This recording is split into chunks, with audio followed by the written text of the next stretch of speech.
you want me to carry on with this? Have you got any slides? Yeah, I think so, yeah. Yeah. I think so.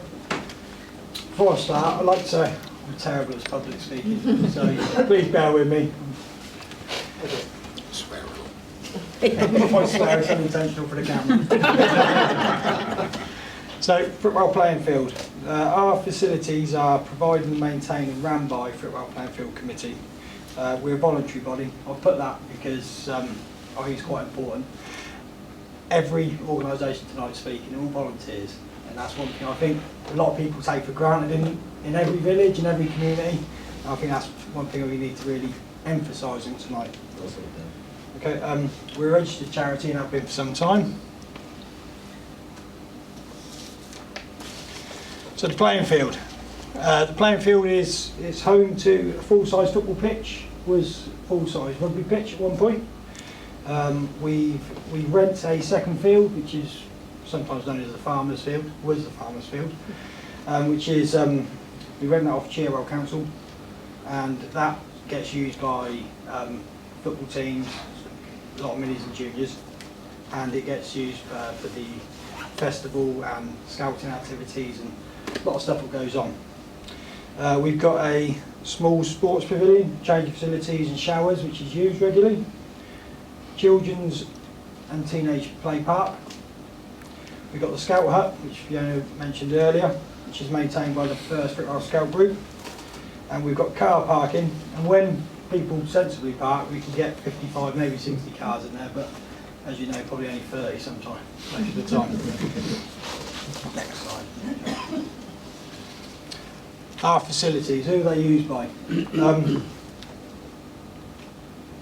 my personal opinion, the playing field is the most used facility in the village. And I'll explain why. We've got the Hayford Park junior football team. They've got over 250 kids that play there. And they use it throughout the week for training. They use it on Saturdays and Sundays. And it's spread out really well, managed, maintained by them really, really well. They have summer tournaments, and because they maintain and look after it very well, this is a playing field. We've got a 10-year agreement. I'll put lease. It's a 10-year agreement that they can use the facilities, maintain it, and look after it. We've got the 1st Football Scouts, like Fiona said earlier. They've got 50 children plus volunteer people that run it, and more importantly, it's a village organisation. 40 years they've been running, which is, I think, it's a testament to the village and the community spirit and what goes on around this village. Next one, probably the most important one for me, because one thing in the village what's been brought up a lot is the congestion, peak times, and as the village has grown. The school used the playing field car park for a drop-off, safe access and egress for the kids to get in and get out of school. There's 120 children who use that school every day, Monday to Friday, plus teachers park there. They use it on events, and just imagine if that facility wasn't there, how dangerous this would be during peak times during the day, and like we said, the traffic calming measures we have in place, it would be treacherous. And I know we've got the lollipop lady, but found short law of averages would have been an accident by now. God forbid. Thankfully there hasn't. We've got the Front Row Music Festival, again run by volunteers. This event has been going for 7 years, and it's a great event. I'm biased because I haven't run it, but it's a family festival and it raises money for great charities. Each year we've been able, as we've got bigger and bigger, we've raised a little bit more money each time, which is fantastic. And there's a lot of local charities, which it helps entice the local people and people buy into it, which is fantastic. I've put these figures down. Sorry, the 3 parishes community fridge as well. Although the 3 parishes, I know they use this for their distribution, but they've got a facility which they use up at the playing field for storage, and they use the change rooms in the summer months for cooler, to keep things cooler, and obviously to stock, which is great. Again, run by volunteers, amazing people, great community asset. Obviously, given these data, it's important the figures, because there's over 300 people per week which use that facility. Children, volunteers, sport and activities, which obviously as a playing field, that's what we are to provide. We're there to provide a sporting and leisure facility for the village. So, one thing what people don't really, people say, well, what's the playing field going to do? What they, so obviously future projects. 3 years ago, we decided to hold a competition. We approached the school, I think it might be maybe 4 years. We approached the school and we got all the kids to design their dream playgrounds.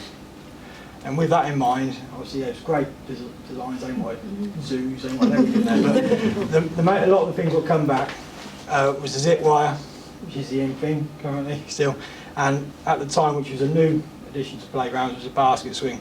I put those figures down because everything costs money. As things go on, things cost more money. So that is our future future projects to try and do that. We're currently looking at localised grants separate to the village hall, and we're hoping to achieve these projects within the next 1 to 2 years, maybe not both at one time, but hopefully one leading on to the next. So that. Please, John. So with that in mind, fundraising, biggest thing for every organisation in this village.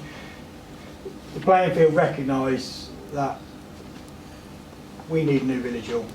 We do need a new village hall. The playing field recognise that the focus on fundraising from the community aspect will be for the new village hall in the short and long term, and the maintenance of that, and also the church roof. So we understand that they are the main projects for the village currently, and will be probably some time. But like every organisation, everyone needs money to run. Right? Obviously, things how we run, we need to maintain the field, which means grass cutting, the safety. You have to have safety checks once a year, and insurance. Insurance is quite expensive for our playing field because obviously there's a lot of safety aspects involved, and everyone likes to claim nowadays. But and that costs a lot of money. Our insurance is near on £2,000 a year just for a playground. So you take that into account, something so small, it's a lot of money. Our main event that we do is our Christmas raffle, which kindly the village hall allow us to do the draw each year on their Christmas quiz, which is very thankful for that. And we thank you everybody who in this room and anybody to support it.